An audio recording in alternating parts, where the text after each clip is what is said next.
The stage was set for Drew Lock to orchestrate a huge comeback win over his hometown team on Sunday Night Football, down by 6 with just 64 seconds left in the game. But unfortunately, a late pick thrown by Lock sealed the deal for the defending Super Bowl champs, 22-16 Chiefs, the final score from Arrowhead Stadium. Hello, everyone, and thank you so much for tuning in for another edition of Broncos Beat. I'm Alexis Perry, happy to be joined today by James Palmer from the NFL Network, Cecil Lammey from 104.3 The Fan, and Matt Boyer from Broncos TV as we relive the roller coaster of emotions that we were all on last night watching Sunday Night Football. You guys, I really want to start with the offense because all eyes were on Drew Lock after he missed last week's game against the Saints after being deemed ineligible to play. So how would you grade Lock's performance, especially considering the noisy, drama-filled week he had?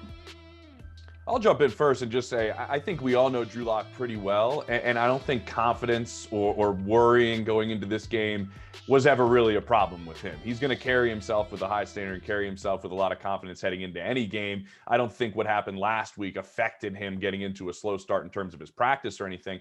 What I did see is Cecil, once again, when he steps into throws and things are on time and he drives the ball downfield with confidence, that's when you see him throw the football pretty well.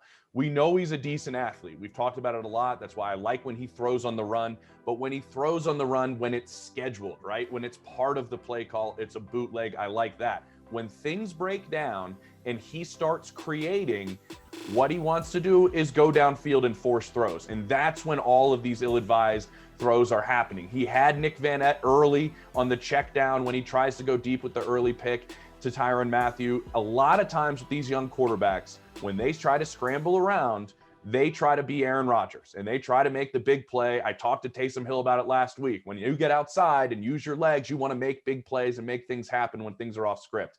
A lot of times you got to take the check down. That's been a spot where we've seen Drew Lock be very erratic with his throws when he's working off schedule. Well, you talked to Taysom Hill because you got him on speed dial and talk to him every week, James. I'm the same beat reporter now. Let's talk about Drew Lock and the inconsistencies in his performance. There were good things and there were once again bad things. And you mentioned that first pick. That's throwing it up for Troy Fumagalli. All due respect, but Fumagalli's not going to make a catch against Tyrann Mathieu. Okay, you've got to know that as a quarterback. You've got to know where your top targets are. When Aaron Rodgers scrambles around, he's thrown up to guys like Devontae Adams. That's a huge difference. Again, like you have to know in that situation, it's better to either run. I thought he was going to take off and run, or check it down to Nick Van Ette, who was right in front of you wide open. Now, after that, he settled down and he came back. Again, confidence isn't the issue, but you get really inconsistent play. And that's what's maddening about this season, because we're not necessarily seeing steps forward in terms of keep improving every week and keep minimizing mistakes. This is 7 games in a row with interception, and 4 of those 7 games have been multiple interception games. Yeah, Cecil, you mentioned that those 7 games, that's an NFL best. That's a record that Drew Lock does not want in his stat column. And I think, you know, in talking to Drew Lock, he knows he sometimes suffers from bad decision-making. We know he's got the tools. James mentioned the bootleg, you know, in motion, he can make the throws. It's just the bad decision-making. In the Dolphins game, we saw it, and he was able to course correct the early interception, and then he kind of turned things around. In this Chiefs game, again, he made the early interception, but it was unfortunately just bookended with another bad decision. I think he had Tim Patrick underneath. He was trying to force a throw deep over the middle. He has all of the tools. He just needs to put it all together here as we hit these last 4 games. Two quick points to jump in off of that. One is he is seeing it. He's maybe not, Cecil, seeing it right away, but when he goes back and looks at it and at times on the field, he is seeing it better than he was in the end of last season. And the other point I want to make, Alexis, is the storybook ending. KJ Hamler catches that ball. Yeah. And that drive, that storybook drive ending could potentially have happened on the drive before it if they would have chosen not to punt. Well, I have to point out, he did make some big time plays when they mattered, just not the one that mattered the most there at the end. And Pat Shurmur, he drew up some really nice ones last night. What really stood out about Pat Shurmur's offensive game plan against the Chiefs? It's balance. It had to be winning balance. Recipe, baby. That's what it is. And this is the formula, right? This is the plan that you almost had for Drew Lock this season. We almost saw it come to fruition against the best team in the NFL. Sorry, Steelers, the Chiefs are lurking there for you in the AFC Championship game if you make it that far. Okay, look, you had the balance, you had the plan. run Melvin Gordon, run Phillip Lindsay. And even if it's not as effective, 2 yards a carry, whatever, keep running the ball, because that's when those big runs can be broken off. And you saw that from Gordon last night. So that 1-2 punch, the balance, somewhat limiting Locke as a passer, that's your recipe for success with this young team. We finally, going back to that Dolphins game, Cecil, we finally found, that winning formula, and especially give some credit to the offensive line. Dalton Reisner, that guy's pulling like a madman, opening up holes for guys like Melvin Gordon. So we knew Pat Shurmur was a creative offensive mind with the tight ends, and we're seeing that with these 2 and 3 tight end sets, but also that offensive line where guys like Glasgow and Reisner now have the ability to pull and open up holes for Lindsay and Gordon, I think has become very effective. I think with a limited offseason, Pat Shurmur's now starting to get a little bit of a feel for what some of these guys can do. And Matt brings up what, a couple guys in the offensive line, you find that balance. And I think the balance to me allows you to make plays on your call sheet in the red zone that give you touchdowns. That Tim Patrick first touchdown is because you're playing with balance. It's because they have to establish and really think about the run, Alexis. That's how that play works. And you don't have that balance in a game. Plays like that aren't almost guaranteed 6 like that one was.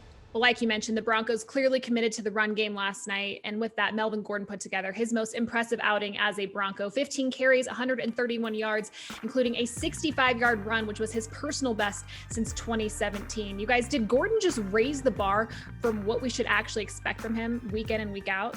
Yes, I think he did. And finally, he showed why he was worth that big money contract. Listen, I've been hard on Melvin Gordon this entire season. For good reason, in my opinion, because he hasn't been performing up to the number that the Broncos paid him. And then you finally saw what he could be. I always felt the Chargers never used him the right way. James, maybe you'd agree or disagree with me there. But there's a formula for Melvin Gordon, and it includes those big runs, which we had yet to see until last night. So credit where credit is due. Melvin Gordon had a great game. Yeah, that system with the Chargers season was not a perfect fit for Melvin Gordon. And that's why he was excited for a change. And I think now he's starting to get his feet wet a little bit. And I think what I saw was the burst. There was a lot of tap dancing getting to the line of scrimmage, which was something that I didn't really like seeing from him, which is why we were all really loving how Phillip Lindsay was exploding through the line of scrimmage and getting some energy and getting some, decent runs for this offense. But this time we saw him run the football a little bit differently. He even thought he should have had maybe 2, 3, 4, 20, 30-yard runs on top of what he did, because he was having an issue slipping and falling out there a little bit on some of his runs. So this was a game where he was running the football with a lot of confidence. And when you do that, you can do a lot of different things. This is the type of game I thought we were going to see more regularly, Matt, from Melvin Gordon this season. Maybe it is an adjustment he has to go through, but with a veteran player, I think we expected to see it a little bit quicker. Yeah, James, I think you're right. I think we did expect to see this a little bit more consistently. I think that Melvin came into this game, though, extremely motivated. Remember that fumble late against Miami? I think he had a lot to prove this game. And also, he's mentioned it, he feels like he gets better towards the end of the season. He feels like when November and December hit, those are his months to shine. So I think we're going to see a little bit more consistency from Melvin as we hit the last couple of games here. And remember, he wants to prove, like Cecil mentioned, that this contract from John Elway was warranted. And so far, it seems like it is, because we all thought that maybe the Broncos would have been okay with Phillip Lindsay. And as much as we all love Phillip Lindsay, I think Gordon has proved to be the perfect complement for a guy like him.